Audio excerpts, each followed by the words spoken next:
Hello everyone, সবাই কেমন আছো? রুবি আমি ব্লগে তোমাদের আরো একবার নতুন করে স্বাগত জানাই। আজকে ব্লগটি শুরু করছি। তো সকালবেলা টিপটাপ করে বৃষ্টি পড়ছিল, তো মা বললো কি তোকে ভিজতে হবে না, তুই বস থাক, আমি এই বাসনগুলো মেজে নিয়ে আসি। যেহেতু আমার খুব ঠান্ডার প্রবলেম, মায়েরও কিন্তু ঠান্ডার প্রবলেম, তবু ওই যে মা বলে না, কথায় বলে মা, এখানে শাশুড়ি মায়ের তফাৎ। তো দেখো সকালবেলা তারপরে বুনাই আর আমি চলে গেছিল বাজারে। এখানে নিয়ে এসেছে মটন, নিয়ে এসেছে আর হলো রুই মাছ নিয়েছে। আর আমি বাড়ি থেকে কটা মায়া মাছ রেখেছিলাম, সেই মায়া মাছ কটা ভেজে দেবো। আর আমার গ্যাসের পরিবেশটা দেখে বুঝতে পারছো অনেক কিছু রান্না হয়েছে, আরো হবে।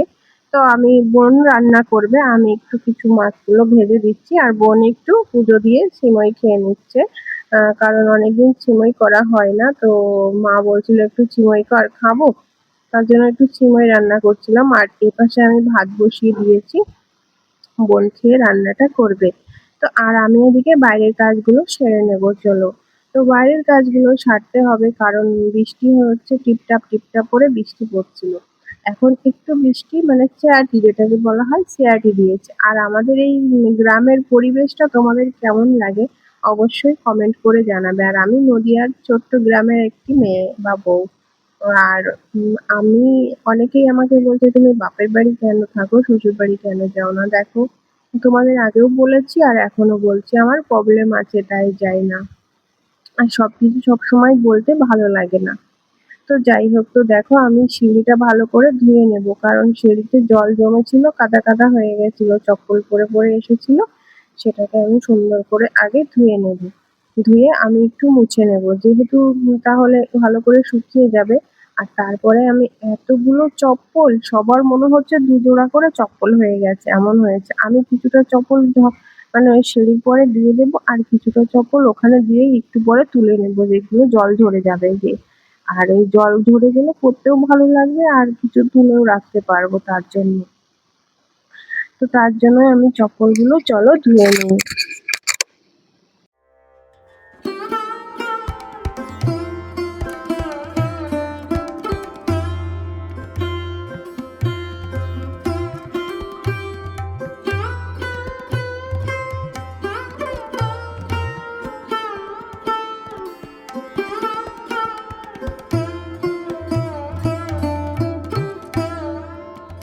চপ্পলগুলো সুন্দর করে ধুয়ে সুন্দর করে সাজিয়ে রেখেছি। দেখো এবার আমি জলটা ভরে নেব, কারণ প্রচন্ড অনেকগুলো থালা বাসন হয়েছে, সেইগুলোকে এবার ধুয়ে নেব। তো আমি ওইখানে ইটটা একটু সরিয়ে নিলাম বসবো বলে।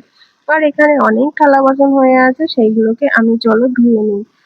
আর ধুয়ে নেওয়ার পরে আমি অন্য কাজগুলো তোমাদের সাথে অবশ্যই শেয়ার করবো। তো চলো বাসনগুলো এবার ধুয়ে নেওয়া যাক।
বাসনগুলো ধোয়া হয়ে গেছে, এবার আমি উঠোনটা ঝাড়ু দিয়ে নেবো। আর আমার এই দৈনন্দিন কাজের মানে প্রত্যেকদিন এই কাজের দৈনন্দিনের কাজের এই ভিডিওগুলো তোমাদের কেমন লাগে অবশ্যই কমেন্ট করে জানিও। আর আমি রেগুলার ভিডিও ছাড়তে ভিডিও পোস্ট করতে পারছি না, আমার একটু প্রবলেম, বাড়িতে প্রচুর কাজ আছে তো তার জন্য।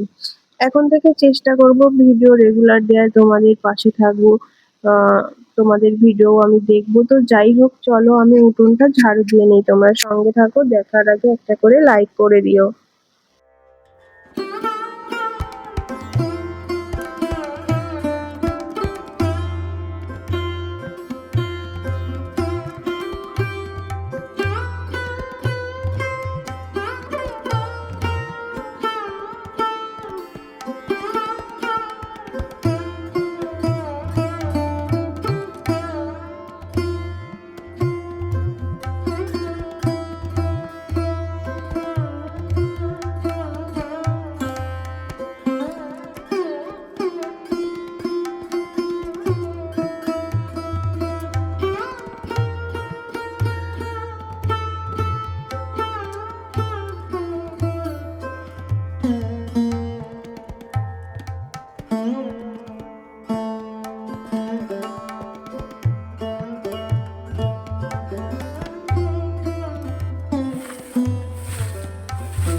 আমার উঠোনটা কিন্তু ঝাড়ু দেওয়া হয়ে গেছে, আর উঠোনে একটু একটু কাদা কাদাও আছে, কিন্তু তবু আমি পরিষ্কার করে ঝাড়ু দিয়ে নিয়েছি। এবার আমি একটু জল ভরে কলপাড়টা পরিষ্কার করে নেবো। তো চলো। আর এই নতুন কলটা এখনো মোটর বসানো হয়নি, তার জন্য একটু প্রবলেম হচ্ছে কলটা পাম্প করতে। তো যাই হোক, কলটাতে জল উঠছে ভালো, আর জলটা মোটামুটি ভালো উঠছে, খুব একটা ভালো যে উঠছে তা না। তো চলো।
সব কাজ সেরে, আর এদিকে আমার বোনের রান্নাও হয়ে গেছে, এখন আমরা খেতে বসে গেছি। আর এটা হচ্ছে দুপুরবেলার খাবার। আর মাটন হয়েছিল, ছেলাডু হয়েছিল, আর একটা মাছের তরকারি মাছের ঝোল হয়েছিল। সন্ধ্যাবেলা চলে এলাম কফি খেতে, ভিডিওটা আর টানলাম না। আবার দেখা হবে তোমাদের নতুন একটা ভিডিওর সাথে। কফি খেতে চলে এসেছি, এই দেখো তোমরাও চলে এসো।